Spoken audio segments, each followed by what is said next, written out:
தமிழ்நாடு விளையாட்டுத்துறையினுடைய the most historic day அப்படின்னு இன்னைக்கு நாம சொல்லலாம். ஒரு நல்ல ஸ்போர்ட்ஸ் டேலண்ட்டை உருவாக்கணும்னா அதுக்கு டேலண்டான ஒரு கோச் முக்கியம். ஒரு நல்ல கோச் வேணும்னா அவர் நல்ல ஸ்போர்ட்ஸ்மேனா ப்ரூவ் பண்ணி இருக்கணும். அப்படி மக்கள் பணியில சிறந்த ஸ்போர்ட்ஸ்மேன்ஷிப்புடன் சாதிச்சு இன்னைக்கு இந்திய அரசியலே ஒரு சிறந்த கோச்சாக இருக்கக்கூடிய நம்முடைய முதலமைச்சர் அவர்கள் நமக்கு கிடைச்சிருக்கிறாங்க. அதனாலதான் முந்தைய ஆட்சியாளர்கள் சைட்லைன் பண்ணி வச்சிருந்த விளையாட்டுத்துறையை நம்முடைய முதலமைச்சர் அவர்கள் இன்னைக்கு ஸ்ட்ரீம்லைன் பண்ணி கொடுத்திருக்கிறாங்க. உங்கள பலர் ஏழை எளிய பின்னணியிலிருந்து வந்திருப்பீங்க. மாடர்ன் ஸ்போர்ட்ஸ் எக்யூப்மெண்ட்டை நம்மளால வாங்க முடியுமா, நமக்கு கிடைக்குமா, வெளிநாடுகள்ல நடக்கிற டோர்னமெண்ட்ல நம்மளால கலந்துக்க முடியுமா அப்படின்னு உங்களுக்குள்ள பல நேரங்கள்ல ஏக்கங்கள் இருந்திருக்கும். அந்த ஏக்கத்தை போக்குறதுக்கு தான் நம்முடைய முதலமைச்சர் துவங்கி வச்சது தமிழ்நாடு சாம்பியன்ஸ் ஃபவுண்டேஷன். ஸ்போர்ட்ஸ்ல இருக்கக்கூடிய பல பேரோட கனவுகளை நம்முடைய தமிழ்நாடு சாம்பியன்ஸ் ஃபவுண்டேஷன் சாத்தியமாக்கிட்டு இருக்கு.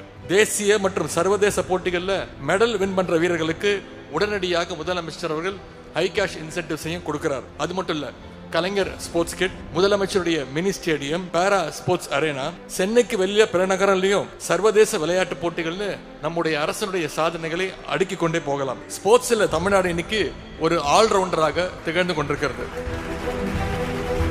துடிப்பா செயல்பட்டு தமிழ்நாட்டு இளைஞர்களையும் விளையாட்டுத்துறையையும் அதிவேகமாக வளர்த்திருக்கிறார் துணை முதலமைச்சர் உதயநிதி அவர்கள். இங்க இருக்கிற பல்வேறு சாம்பியன்களை உருவாக்கும் திறமையான கேப்டனா அவர் தொடர்ந்து செயல்பட்டு கொண்டிருக்கிறார். விளையாட்டு வீரர்கள் ஒவ்வொருவரும் உங்க ஃபீல்ட்ல மெடல் அடிக்கணும். இன்னைக்கு உலகம் போற வேகத்துக்கு ஒரு முறை மட்டும் வின் பண்ணா போதாது, தொடர்ந்து வின் பண்ணணும். அப்படி நீங்க வெற்றி பெற்று வாழ்க்கையில முன்னேற உங்களுக்கு தேவையான எல்லாவற்றையும் செஞ்சு தர நம்ம அரசு தயாராக இருக்கு.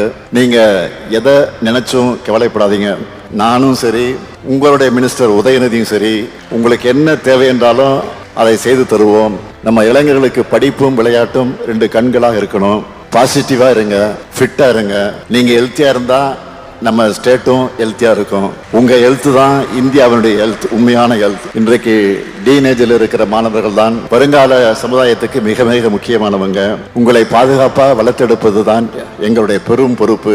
அடுத்து அமைய இருக்கக்கூடிய திராவிட மாடல் 2.0ல இன்னும் திட்டங்கள் லைன் கட்டி வர இருக்கு.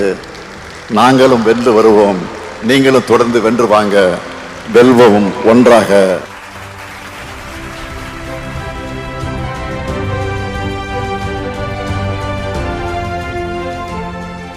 என் பேரு பிரிஷா, நான் ஒரு இன்டர்நேஷனல் வாலிபால் பிளேயர். என்னோட பேர் அரவிந்த், நான் அத்லெட்டிக்ல லாங் ஜம்ப்ல இருக்கேன். என்னோட பேர் ஆனந்த்ராஜ், நான் ஒரு பாரா அத்லெட். அப்பா வடபழனி டிப்போல மெக்கானிக்கா தான் இருக்காரு. எங்க வீட்ல ரொம்ப கஷ்டப்படுறவங்க. அப்பா இறந்துட்டாரு, அம்மா மட்டும் தான் இப்ப இருக்காங்க. நான் இதுவரை கேஷ் அவார்டு பாத்தீங்கன்னா முதல் கையில 30 லட்ச ரூபாய் கேஷ் அவார்டு வாங்கியிருக்கேன். எனக்கு இந்த 3% ஸ்போர்ட்ஸ் கோட்டா வாய்ப்புல பாத்தீங்கன்னா ஹெல்த் டிபார்ட்மெண்ட்ல வேலை கொடுத்துருக்காங்க. நேஷனல் கேம்ஸ்ல சில்வர் மெடல் பண்ணனால தமிழ்நாடு கவர்மெண்டோட 3% கோட்டால ஸ்டேட் கவர்மெண்ட்ல ஜாப் அப்பாயிண்ட் பண்ணிருக்காங்க. எத்தனையோ வருஷம் எங்களோட பெரிய கனவு கவர்மெண்ட் ஜாப் அப்படின்றது.